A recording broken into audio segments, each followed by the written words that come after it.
Hello, this is CJ with another one of my monthly manga pickup videos, this time for March 2016. This month has been absolutely insane with Sailor Moon Crystal news. I am super excited to review the series when it comes out next month. But until then, let's review some of the manga I've picked up. Here is my collection for March 2016. I have 14 volumes, including 3 omnibuses. It's been a really crazy month for me. But then again, every month really is crazy for me for manga. I just love collecting manga. First up is Alive, the Final Evolution. This team is composed of a writer and an artist, the writer being Tadashi Kawashima, and the art by Adachi Toka. You might know Adachi Toka by a series I talk about a lot on my monthly pickups, Noragami. This was a series these guys worked on together. Unfortunately, Kawashima died at the end of writing Alive, the Final Evolution. In fact, he wrote the final chapters on his deathbed. Really sad stuff.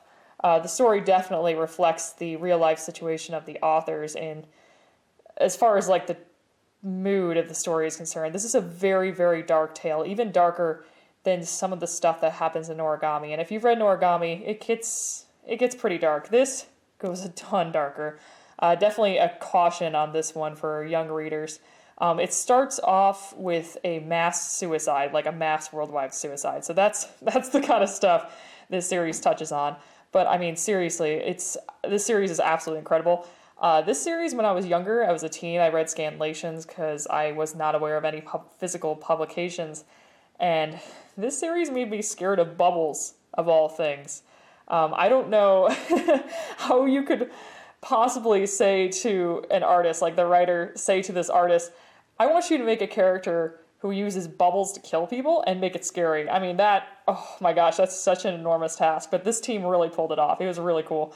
Unfortunately, I bought this used, these volumes used, that is, and they look really good for use. I mean, look at that. That looks awesome. But they stuck a sticker on the first volume, and I'm trying to get it off. I know there's an easy way to get these stickers off, but I hate when they do that. And it's a pet peeve. But I mean, like for used volumes, these look really good. So I'm very happy. And if this story is as good as I remember it being, I will continue buying these. But unfortunately, this series was published by Del Rey, and they discontinued it after volume 7. So that really stinks. But I'll collect all of them up to that point if I have an enjoyable enough time with these two. Next up is Goodnight Poon Poon. If you are a huge manga fan, you definitely know about this series. It's another one by Asano. It is about a young boy growing up and the crazy situations that happen to him. Now, you might be saying, okay, but what's with the bird ghost thing? Well, it is a bird, and that's the boy. That's who I'm talking about. He and his entire family are drawn as little cartoon birds. None of the characters in the story ever acknowledge this fact. They kind of just treat them like they're normal people. My personal theory is, and I haven't read this entire series, so I could be wrong, is that, they are humans, but the reason they're drawn as birds is because I feel like some of the serious situations that he and his family get into could not possibly be included without the age rating of this manga just skyrocketing. I mean, there's really serious, violent, and sexual themes in Goodnight Poon Poon. Do not let the cover trick you. It is a very mature manga, but I'm very happy to have it, and I'm very excited to be reading the first part again. It'll be fun. Next up is Nichijou. Oh boy, I've been waiting for this one for a very long time. I feel like I don't really have to talk much about this. I mean, all you have to do is look at the cover, and you kind of get the idea of what Nichijou is all about. It's called My Ordinary Life, and then they've got that on the cover. It's good. A lot of people call it almost like a continuation of Azumanga Daioh as far as the comedy is concerned. I would say this comedy is definitely more gag-related. It's definitely more outlandish than the comedy in Azumanga Daioh, but it's very similar. It's like slice of lifey. I want to put a huge warning on this, though. I ended up seeing the first 3 episodes of the anime and a bunch of different clips from this show before I dove into this first volume. I would highly recommend that you go into this blind. Try not to look up any clips of what Nichijou is all about. just because some of the more funny moments in this I had already seen, so I kind of chuckled, but I didn't have like as big of a laugh as I did for some of the other moments that I didn't know were coming. So I highly recommend you go in blind if possible. It's very, very good, and I'm excited for the second volume. Next up is Noragami, again by Adachi Toka. It's just another really good volume of this series. I super, super adore this series. I was asked by a YouTube user on another video to clarify why I compared Noragami to Inuyasha, why I called it the Inuyasha of this sort of era for manga. I actually mean that as a compliment. What I mean by that is Noragami solves its dramatic issues, its conflicts, through emotions and through kind of almost like shojo elements. Like, you'll have a character who will be, I'm trying to describe this without spoiling something. You'll have a character who will have a conflict with another character that lasts for hundreds and hundreds of years, and you will have, like, for example, like the human character be the one to kind of step in and say, hey, you both are looking at this the wrong way. Here's how you should actually be looking at this. And of course, there's like fight scenes and cool stuff like that. But in the end, the characters resolve their conflicts through emotions, through understanding. And that's what I meant by Inuyasha, in that like Inuyasha has a lot of shoujo elements like Noragami. I feel like Noragami does these elements better, but that's just my own opinion. So that's what I meant by it being like Inuyasha. And again, this is another great volume. It tells a little bit of the backstory of the character of Yato, and it's awesome. I definitely want to keep buying more Noragami, especially with the quality of these volumes. Oh, they're so good. Anyway.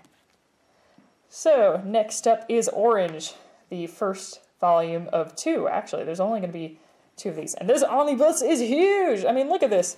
It's 3 stinking volumes. That's awesome! I love when companies do that. And it's really easy to read, too. I found it to be quite enjoyable. A lot of people recommended this series on our Manga. I frequent Reddit a lot. And I was kind of skeptical going in. I'm not really a shoujo person, but I absolutely adored it. I read a review on Amazon that spoiled a little bit of the first volume, and because of that spoiler, I was instantly hooked. I'm actually going to include the spoiler in the description because I don't want to say it in the video just in case you want to go into this series blind. So I will put it down there. But it's very good. I really enjoyed it. It's a smart story. I haven't read volume 2 yet, but when I do, I'll probably say more of my opinion on that. But as far as this first volume is concerned, I absolutely adored it. It's very smart. The characters are, they act like normal people.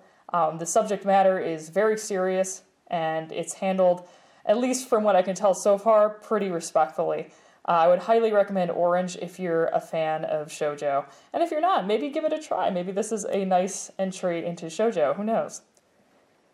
Next up is One Punch Man, Volume 5, featuring my favorite character, Licenseless Rider, or Moomin Rider.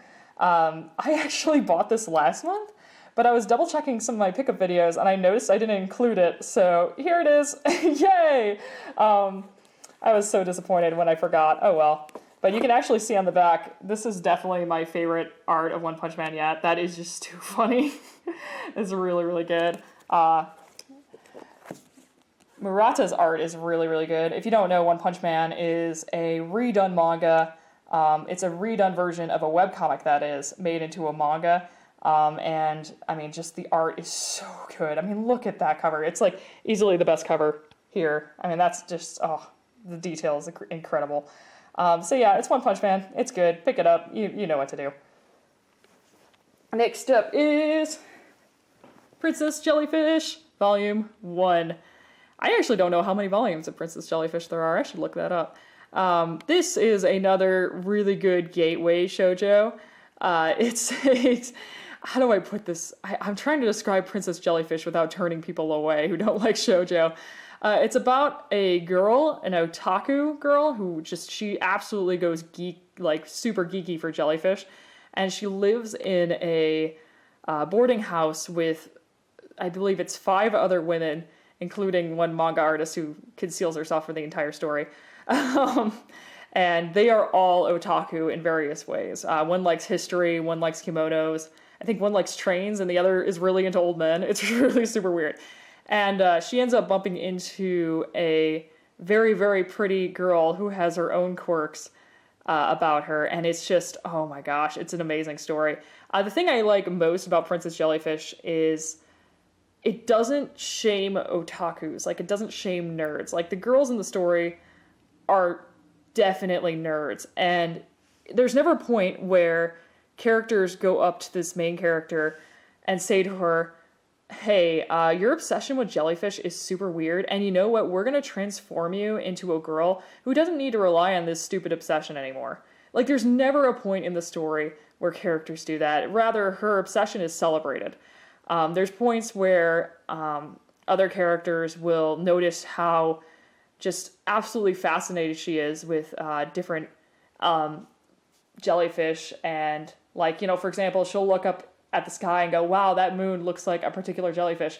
And characters will find that romantic. It's actually very endearing, and I think it's a really positive message to people who do have hobbies and who are obsessive about things. Of course, you never want to take your obsession to a ridiculous level where it hurts you or others, but, I mean, this is a very, very positive story for that reason, and I definitely recommend it. I think this collects the first 2 volumes. Actually, props to the publisher here, published this, Kodansha, of course they did, they're amazing. I'll show you real quick. They actually included the cover of the second volume right here. That is pretty cool. I really like when publishers do that, and it's in color. That's really great. They didn't skimp out on us, so that's awesome. Next up is the 7 Deadly Sins, Volume 13. Oh boy, it's been quite the ride with the 7 Deadly Sins, hasn't it? Literally every time I've brought this series out on camera, I've just been like, you know, it's the 7 Deadly Sins. Whatever. Like, you know, I don't really have much to say. Well, now I finally have something to say. This volume concludes one of my favorite arcs in the series.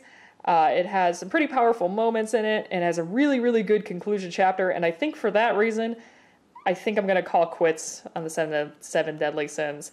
As much as I do enjoy reading chapters as they've been coming out, this recent arc hasn't engaged me as much as these past arcs have, so I think I'm going to stop here. 13 volumes is a lot for a series for me, and to continue on would, I don't know, it would be a big obligation for me, and I kind of just want to stop it here. Overall, though, I have really, really enjoyed the series, and I will keep enjoying the series. If future arcs turn out to be as amazing as these first ones have, I might go back and start purchasing volumes again, but for now, count me out. And I don't mean that in a bad way, just, you know, it's just the way it is. Next up are these 5 volumes: Eyeshield 21, Fullmetal Alchemist, One Piece, Sailor Moon, and Yotsuba. Some of you watching the beginning of this video were probably thinking to yourselves, now CJ, you casual, how come you didn't own these volumes before this point? Well, actually, I do own these volumes, with the exception of Eyeshield 21, but I'll get to that in just a moment. I rebought these used because a lot of my junior high students were noticing me reading manga during their study hall and during my breaks, and they wanted to read some of my stuff too. Well, I'd be reading stuff like the 35th volume of One Piece, you know, stuff that they're really not interested in. So I went ahead and rebought some of these volumes because junior high students, when they read books, they don't really treat them a lot with respect.